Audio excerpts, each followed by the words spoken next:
Ndugu yangu mpendwa, karibu tena kwa ajili ya kipindi kingine, mwendelezo wa somo hili. Je, Mungu ni nafsi moja au Mungu ni nafsi tatu katika umoja? Lakini awamu ya kwanza mpaka hapo tulipofikia tumeona Mungu ni nafsi moja. Mungu ni mmoja na nafsi moja. Tuendelee katika mwendelezo huu tena ambao tuna maswali na majibu ambayo tumeyasoma katika somo hilo la kwanza. Turudie tena katika machache. Kitabu cha Mwanzo ambao ni mwongozo, Mwanzo sura ya kwanza mstari wa kwanza. Hapo mwanzo Mungu aliziumba mbingu na nchi, nayo nchi ilikuwa ukiwa tena utupu, na giza lilikuwa juu ya uso wa vilindi vya maji. Roho ya Mungu ambao ni moja ikatulia juu ya uso wa maji. Tuanzie hapo, lakini kusudi kubwa kwanza tuelewe kwamba hili jina Mungu ni jina lenye fahari, jina la utisho, kama ambavyo awamu ya kwanza tumesoma katika kitabu cha Kumbukumbu la Torati sura 28 mstari wa 58. Kama hutaki kufanya maneno yote ya Torati hii yaliyoandikwa katika kitabu hiki, upate kulicha jina hili la fahari na utisho, Bwana Mungu wako. Ona mwendelezo huu. Lakini tukumbuke pia katika utaratibu wetu, hiki kitabu bado tunaendelea kusema katika Wakorintho ya kwanza sura ya 2 mstari wa 13. Lakini Mungu ametufunulia sisi kwa Roho, maana Roho huchunguza yote, hata mafumbo ya Mungu. Nayo twayanena si kwa maneno yanayofundishwa kwa hekima ya kibinadamu, bali yanayofundishwa na Roho, tukiyafasiri mambo ya rohoni. Twende sasa tuangalie kwamba jina la utisho. Bado tuna kumbukumbu ya kwamba Yesu ni Mwokozi, maana Yesu ni Mwokozi. Na katika ile awamu ya kwanza tumepitia, tukaona kwamba Bwana ndio Mungu, na Roho, Mungu ndio Roho, na Bwana ndio Roho. Na sasa tunaendelea tena katika kitabu hiki cha kitabu hiki ambacho tunaenda kujifunza tena. Tuanzie pale wana wa Israeli walipokuwa wakitolewa huko utumwani Misri. Musa alipokutana na Mungu katika mlima Sinai na akajidhihirisha pale. Tuangalie katika kitabu cha Agano la Kale na katika kitabu cha Agano Jipya. Tuangalie Yesu mwenyewe, kwa sababu Yesu alikuweko, na kwa sababu hiyo bado tuna mwendelezo wa hilo somo. Biblia yangu ambayo inanikumbusha juu ya kitabu cha Kumbukumbu, kitabu cha Kutoka sura ya 3 mstari wa 13 na 14. Musa akamwambia Mungu, tazama, nitakapofika kwa wana wa Israeli na kuambia, Mungu wa baba zetu amenituma kwenu, nao wakaniuliza, jina lake ni nani? Niwaambie nini? Mstari wa 14, Mungu akamwambia Musa, mimi niko ambaye niko. Akasema, ndivyo utakavyowaambia wana wa Israeli, mimi niko amenituma kwenu. Kirejea katika kitabu cha Kutoka sura ya 6 mstari wa 2 na wa 3. Kisha Mungu akasema na Musa akamwambia, mimi ni Yehova, nami nilimtokea Ibrahimu na Isaka na Yakobo kama Mungu Mwenyezi, bali kwa jina langu Yehova sikujulikana kwao. Yehova anawaambia yeye ni Yehova. Na tuangalie safari hii ya wana wa Israeli.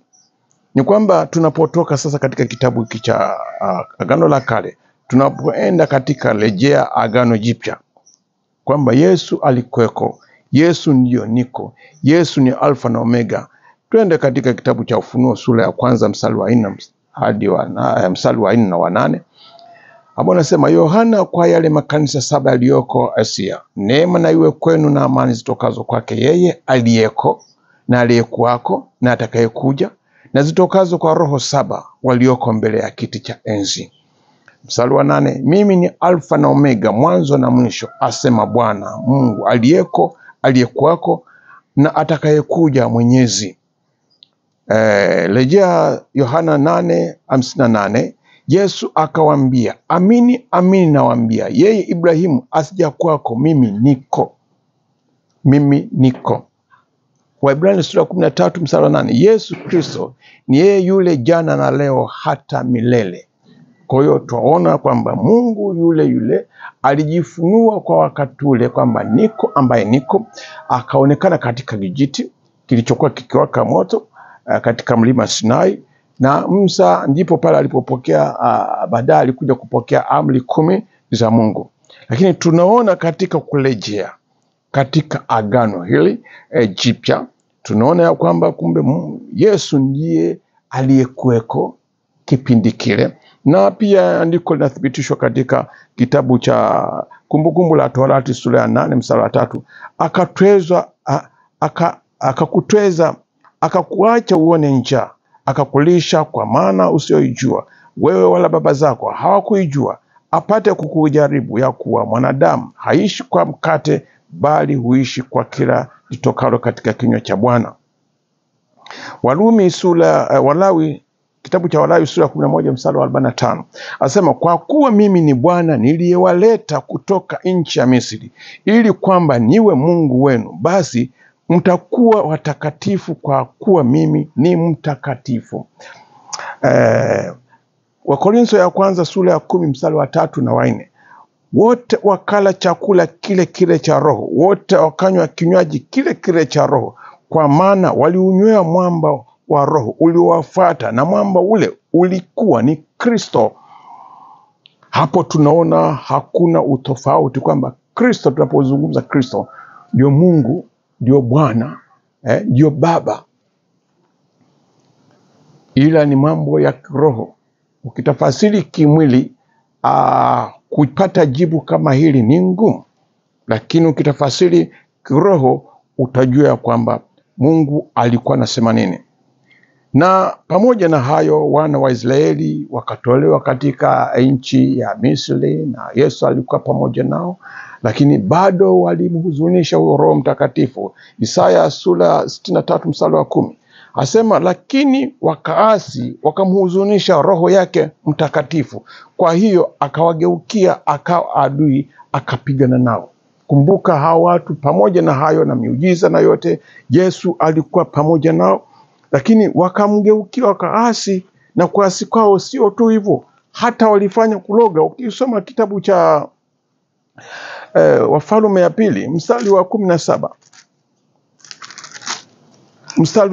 Wafalme ya pili sura ya 17 mstari wa 16, wakaziacha amri zote za Bwana Mungu wao, wakajifanyia sanamu za kusubu, yani ndama 2, wakafanya na Ashera, wakaliabudu jeshi lote la mbinguni, wakamtumikia Baali, wakawapitisha watoto wao waume na wake wa motoni, wakapiga ramli, wakafanya uchawi, wakajiuza nafsi zao wapate kufanya yaliyo maovu machoni pa Bwana, hata kumkasirisha. Kwa hiyo Bwana akaghadhibisha Israeli sana, akamhamisha mbali na uso wake, wala hapana aliyesalia ila kabila ya Yuda peke yake. Uone kwamba watu walikuwa pamoja na Yesu, wakamhuzunisha Roho Mtakatifu wa Mungu. Kwa hiyo tunapojifunza kwamba Utatu Mtakatifu ni utakatifu, sio nafsi tatu, ni nafsi moja, kama ambavyo tumeona kwamba kwa kurejea kwamba Mungu anajitambulisha kwamba mimi niko ambaye niko, anajitambulisha tena Yehova.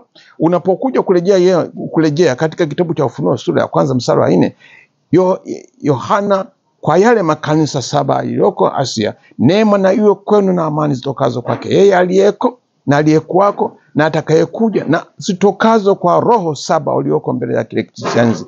Mimi ni Alfa na Omega, mwanzo na mwisho, asema Bwana Mungu aliyeko, aliyekuwako, atakayekuja, Mwenyezi. Yesu akawaambia, amini amini nawaambia, yeye Ibrahimu asija kwako, mimi niko. Yohana 8:58 kama nilivyotoka kusema. Na Waebrania sura ya 13:8, Yesu Kristo ni yeye yule jana na leo na hata milele. Hiyo nafsi tatu inatoka wapi? inatoka wapi? Mungu atusaidie. Maana hata katika Agano la Jipya wakalimkata, katika kitabu cha Matendo sura 7:51 asema, enyi wenye shingo ngumu, msiotahiriwa mioyo wala masikio, siku zote mnampinga Roho Mtakatifu, kama baba zenu walivyofanya, na nyinyi vivyo hivyo. Bwana apewe sifa. Tuangalie Roho Mtakatifu alikuwa wapi. Maana kabla hatujaenda kuangalia kwamba huyo Mungu alifanyika roho au alifanyika mwili, hebu tuende kuangalia kwanza kitabu hiki cha Matendo ya Mitume sura ya 3 mstari wa 17. Tuone Kristo au roho ya Kristo iliyokuwa ndani ya manabii. Tuone Mungu alivyojidhihirisha kwa manabii. Matendo ya Mitume sura ya 3 mstari wa 17 na 19 asema, basi sasa ndugu, najua ya kuwa mliyatenda haya kwa kutokujua kwenu, kama na wakuu wenu walivyotenda. Lakini mambo yale aliyohubiri Mungu, tazama, Mungu anatumia mambo yale aliyohubiri Mungu tangu zamani kwa kinywa cha manabii wake, tangu zamani kwa kinywa cha manabii wake wote, ya kwamba Kristo wake atateswa, ameyatimiza hivyo. Tubuni basi mrejee, ili dhambi zenu zifutwe, zipate kuja nyakati za kuburudishwa kwa kuwako kwake. Hapo tunaona Mungu alipokuwa ndani ya manabii, akitoa unabii juu ya mateso yatakayompata Kristo. Lakini Petro sura ya kwanza sura ya kwanza mstari wa 10 na 11 anasema, katika habari za wokovu huo manabii walitafuta na kuchunguza, ambao walitabiri habari za neema itakayowafikia ninyi. Wakatafuta ni wakati upi na wakati wa namna gani ulioonywa na Roho wa Kristo aliyekuwa ndani yao, ambaye alitangulia kuyashuhudia mateso yatakayompata Kristo na utukufu utakaokuwako baada ya hayo. Hizi sentensi kama vile ziko tofauti. Matendo ya Mitume sura ya 3 mstari wa 17 19 amesema pale kwamba aliyehubiri Mungu tangu zamani kwa kinywa cha manabii wake wote, ya kwamba Kristo wake atateswa. Lakini hapa anasema kwamba wakati tafuta ni wakati upi na wakati wa namna gani ulioonywa na Roho wa Kristo aliyekuwa ndani yao, ambaye alitangulia kuyashuhudia mateso yatakayompata Kristo. Ya kwamba Mungu alikuwa anajitabilia, Yesu alikuwa anajitabilia kwamba mateso gani yatakayompata na namna gani atakavyowaokoa wanadamu. Mpaka hapo tunaona kwamba bado tuna nafsi moja. Tutaenda kufafanua Baba, Mwana, Roho Mtakatifu. Tutaendelea kufafanua kulingana na maandiko matakatifu. Na Mungu atubariki sana, na tutaendelea kuangalia. Hii ni awamu ya pili, tutakuja awamu ya 3 mpaka tuyakute maswali yote hayo, kwamba Mungu amfanya, Mungu alivyoumba, alivyohitaji kuumba. Tutaangalia kwamba ule umoja au wingi ulikuwa na maana gani. Jina la Bwana libarikiwe sana. Karibuni tena. Haleluya.